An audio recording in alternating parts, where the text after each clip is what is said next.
Dog saves a child from an abandoned car. When they discover why, tears flowed everywhere. The sound of barking shattered the quiet suburban afternoon. Laura sprinted after Max, her golden retriever, as he pulled fiercely at the leash, dragging her down the street. "Max, stop. What's gotten into you?" she shouted, struggling to keep up. Max didn't stop. His nose pointed straight ahead, his bark sharp and frantic. He led her to an old sedan parked under the scorching sun. Laura froze as she heard it, a faint, desperate cry coming from inside the car. "Is that a baby?" she whispered, her chest tightening. She dropped Max's leash and rushed to the car. Pressing her face to the window, she saw a baby strapped into a car seat, its tiny face red and drenched with sweat. The car doors were locked. "Call 911. Laura screamed at a nearby jogger who had stopped to watch. She tried the handles again, her hands trembling. Max circled the car, barking louder, his paws scratching at the metal as if trying to break it open himself. Within seconds, a small crowd had gathered. A man appeared with a crowbar. "Stand back," he shouted. With a sharp swing, the window shattered. Laura reached in, unlocking the door and gently pulling the baby out. The infant's cries softened as she cradled it against her chest, her own breath shaky. "Who would leave a baby like this?" someone in the crowd muttered. Laura looked around but saw no one who seemed responsible for the child. Max sat by her side, his tail wagging slightly but his eyes locked on the baby, almost as if guarding it. He nudged Laura's arm with his nose, his usual playful demeanor replaced by an unusual intensity. Moments later, paramedics arrived, taking the baby from Laura's arms. The infant's small, gasping breaths seemed to stabilize under their care, but questions hung heavy in the air. Where was the baby's mother? How long had the child been there? And why did Max, out of all the dogs in the neighborhood, seem to understand the urgency of the situation before anyone else? Laura glanced at Max, his golden fur glinting in the sun as he sat tall beside her. Something told her this was only the beginning. The police had cordoned off the area, and Laura stood on the sidewalk with Max sitting calmly at her feet. The baby, now in the care of paramedics, was being transported to the hospital for further checks. Questions swirled in Laura's mind, but the officers had few answers. All they had was an abandoned car and a child left behind. "Ma'am," an officer approached her. "Did you see anything unusual before this?" Laura shook her head, her hand instinctively dropping to Max's head for comfort. "No, nothing. Max led me straight to the car." It's like he knew the baby was in trouble. The officer scribbled something in his notebook, his eyes scanning the crowd. "We're checking the plates to find the owner. Did you recognize the car?" Laura hesitated, replaying the moment Max had dragged her toward it. The vehicle didn't stand out, an old, beat-up sedan, like dozens parked along the block. But the urgency Max displayed had been extraordinary, almost as if he had a personal stake in the matter. She glanced down at him. "No, I've never seen it before." The officer nodded and moved on, leaving Laura alone with her thoughts. Max leaned into her leg, his body still as if sensing her unease. His gaze kept darting toward the empty car, now surrounded by investigators. A jogger from earlier walked up, his face pale. "You were quick thinking with the dog. If you hadn't been here," he trailed off, glancing at Max. "He's incredible. It's like he's a hero or something." Laura forced a smile, but her mind was elsewhere. Why had Max reacted the way he did? He wasn't usually this forceful, even when he sensed something wrong. She thought back to the day she adopted him, the way he had cowered in the corner of the shelter before warming up to her. Was this behavior tied to something in his past? She knelt down, scratching behind Max's ears. "You're full of surprises, aren't you?" Max tilted his head, his deep brown eyes meeting hers as if he understood her words. Whatever had driven him to act so decisively today was buried in his history. For now, Laura knew only one thing: there was more to Max and this situation than met the eye. The day stretched into evening, but Laura couldn't shake the weight of what had happened. After the police had towed the car and the crowd had dispersed, she walked home with Max, her thoughts spinning. She sat on the couch, staring blankly at her phone, waiting for updates on the baby. Max lay at her feet, unusually quiet. A soft knock at her door startled her. She opened it to find Officer Bradley, the same officer who had questioned her earlier. "Miss Cooper," he began, holding a clipboard. "We traced the car's owner. It belongs to Julia Adams, a young woman who lives about 10 miles from here. We're still trying to locate her." "Julia Adams?" Laura repeated, testing the name. "Did you find out why the car was here? Or why she left her baby behind?" Bradley sighed, glancing at Max, who had wandered to the door. Not yet. But her neighbors mention she's been struggling, financially, emotionally. Apparently, she's been on her own since her husband left last year. Laura's heart sank. She imagined Julia, overwhelmed and desperate, unable to cope with the weight of raising a child alone. Do you think she abandoned the baby intentionally? She asked cautiously. That's what we're trying to figure out. But it's possible she needed help and didn't know where to turn. The words lingered in Laura's mind long after Bradley left. She couldn't reconcile the image of Julia, a woman likely drowning in her own pain, with the act of leaving a defenseless child in a hot car. There had to be more to the story. Max nudged her leg, breaking her train of thought. "What is it, buddy?" she asked softly, crouching to meet his eyes. He licked her hand, his gaze unwavering. "You knew, didn't you?" she whispered, stroking his head. "You knew that baby needed help?" Max's tail wagged gently, but his demeanor remained unusually serious. Laura's thoughts drifted to the shelter worker who had told her Max's story, a rescue from an abandoned property where he'd been left for days with no food or water. Was it possible that memory had driven him to act? She grabbed her keys. "Come on, Max. Let's go for a drive." She didn't know what she was searching for, but one thing was certain. Max's instincts were too strong to ignore, and she wasn't going to let this mystery go unsolved. The drive to Julia's neighborhood was quiet, but Laura's mind was anything but. Max sat in the passenger seat, his head resting on the door, gazing out at the passing streetlights. Laura couldn't help but glance at him every so often, her chest tightening at the thought of what he might have endured before she found him. She pulled up to a modest duplex, its yard overgrown and the mailbox stuffed with unopened letters. "This has to be it," she murmured, parking on the curb. Max let out a low whine, his ears perking up. Laura stepped out, Max trailing close behind her. She knocked on the door, but there was no answer. She peered through the window, spotting a few scattered toys on the floor and a baby blanket draped over the couch. The house felt empty, yet lived in as if someone had left in a hurry. A neighbor appeared from the adjacent driveway, carrying a bag of groceries. "You looking for Julia?" she asked, her tone cautious. "Yes," Laura said, stepping forward. "Do you know where she might be?" The woman set the bag down, her face softening. "She's been going through a rough patch. I heard she checked into the hospital this morning. Some kind of breakdown." Laura's heart sank. "And her baby?" "I didn't even know she had a baby until today," the woman admitted, shaking her head. "She never said much. Always kept to herself." Laura thanked her and returned to the car, her mind racing. Max sat silently, watching her every move. She leaned against the door, stroking his head. "Looks like Julia's been carrying more than anyone realized," she said softly. Max licked her hand, his warm eyes meeting hers. As they drove back home, Laura couldn't shake the image of Julia's small, cluttered living room. The scattered toys and baby blanket told a story of someone trying to keep things together but failing under the weight of it all. It reminded Laura of the day she adopted Max, the way he had cowered in the corner of his kennel, trembling and unsure but still hopeful. "Maybe you and Julia aren't so different after all," she whispered. "You both just needed someone to see you." Max let out a small, contented sigh, and for the first time that day, Laura felt a glimmer of hope. Whatever Julia was facing, Laura knew she had to help. For Julia, for the baby, and for Max, whose courage had brought them all together. The sterile scent of antiseptic hit Laura the moment she stepped into the hospital. Max remained in the car, watching through the window as she walked toward the entrance. She had debated bringing him along but knew this wasn't the place for a dog, no matter how extraordinary he was. Laura approached the reception desk, her palms damp with nerves.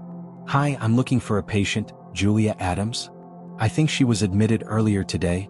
The nurse behind the desk typed quickly on her keyboard. "Room 214, she said without looking up. "She's allowed visitors but keep it brief." Laura nodded, clutching her bag as she navigated the maze of hallways. Her thoughts raced. What would she say? Would Julia even want to see her? When she reached the room, Laura hesitated outside the door. Through the small window, she saw Julia sitting up in bed, her face pale and her eyes rimmed with exhaustion.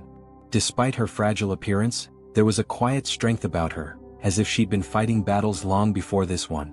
Laura knocked softly and Julia turned her head, startled. "Who are you?" Julia's voice was hoarse, her eyes narrowing with caution. "My name is Laura," she began, stepping into the room.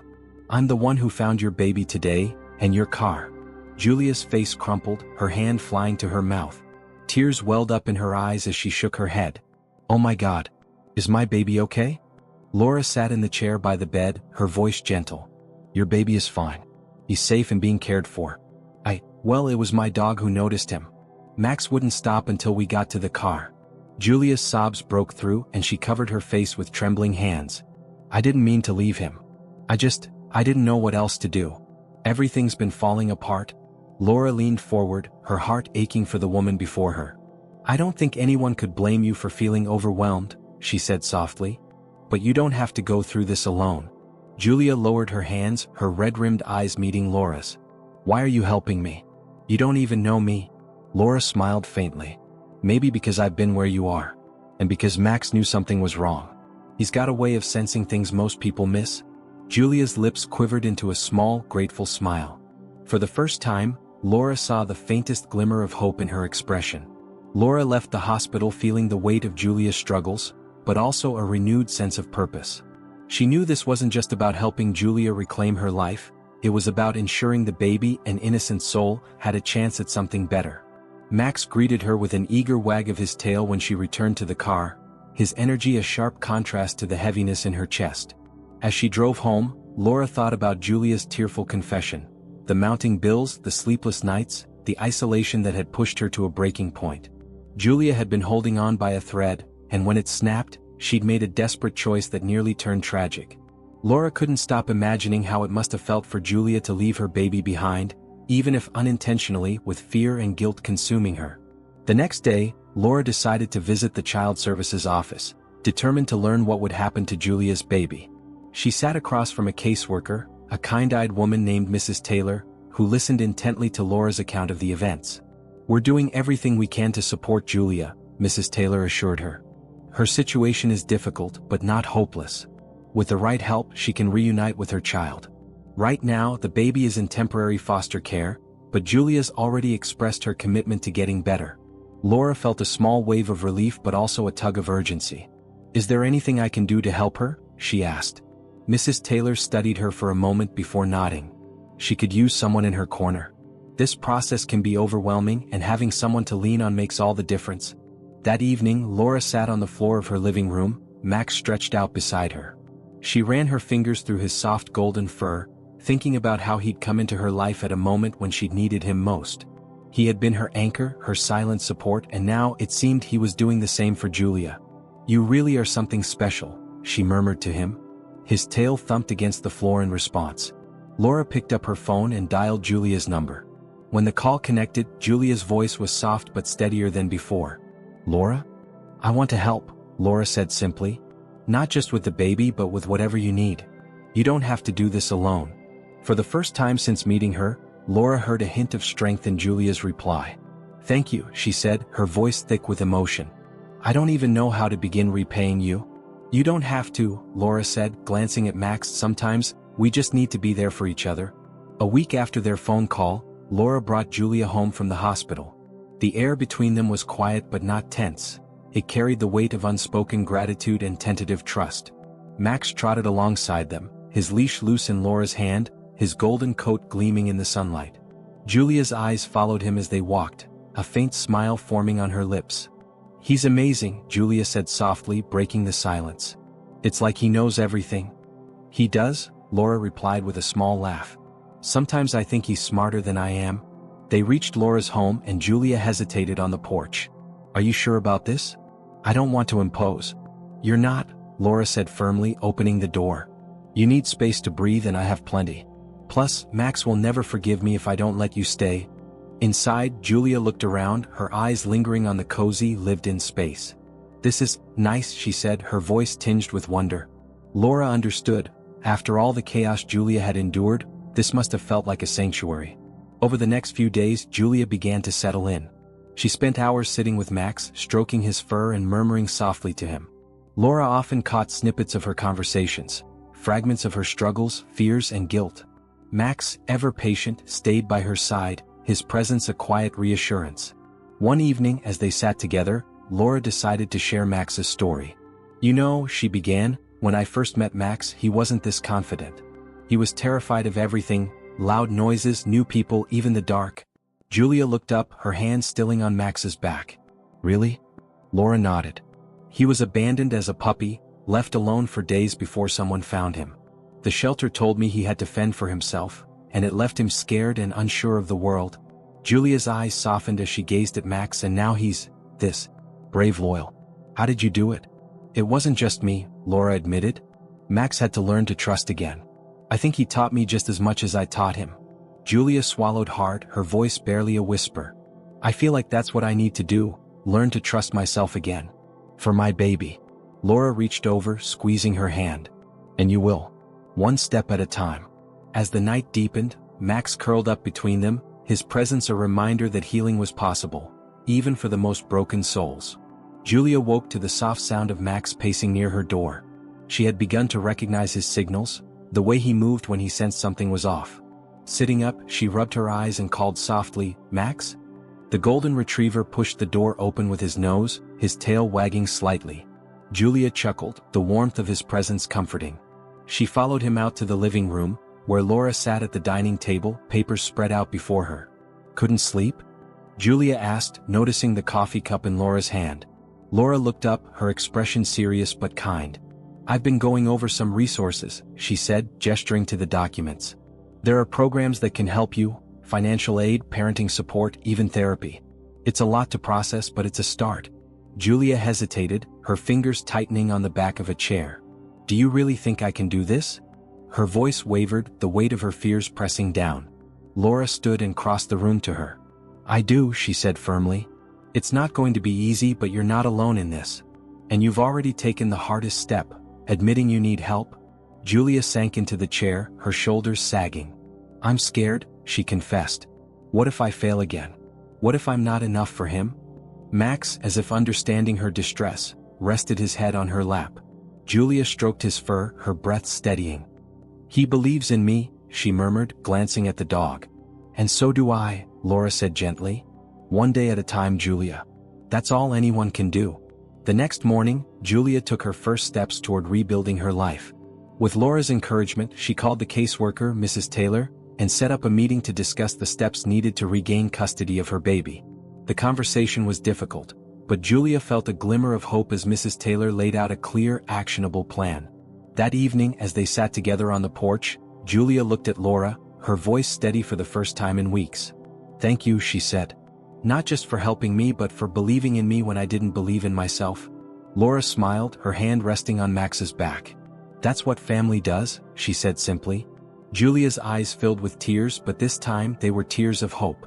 3 months later, Julia stood in a small park near Laura's home, her baby cradled in her arms. The sun filtered through the trees, casting a golden glow over the grass where Max played, chasing a ball Laura had thrown. Laughter bubbled up from Julia as her son reached out toward the dog, his tiny fingers grasping the air. He's fascinated by Max, Julia said, her voice light but filled with emotion. I think he remembers him. Laura smiled, standing beside her. Hard to forget your first hero. The journey hadn't been easy. Julia had followed the plan laid out by the caseworker, attending counseling sessions, enrolling in parenting classes, and securing a stable part-time job. Each step felt monumental, but she had taken them one at a time, slowly rebuilding the life she wanted for her son. The final hurdle had come 2 weeks earlier, during a court hearing to determine her custody. Laura had sat in the back, Max at her feet, as Julia faced the judge. With trembling hands, Julia spoke about her struggles and her commitment to change, her words carrying the raw weight of her truth.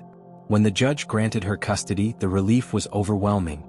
Now, standing in the park with her baby safely in her arms, Julia felt a peace she hadn't known in years. She glanced at Laura, her gratitude shining in her eyes.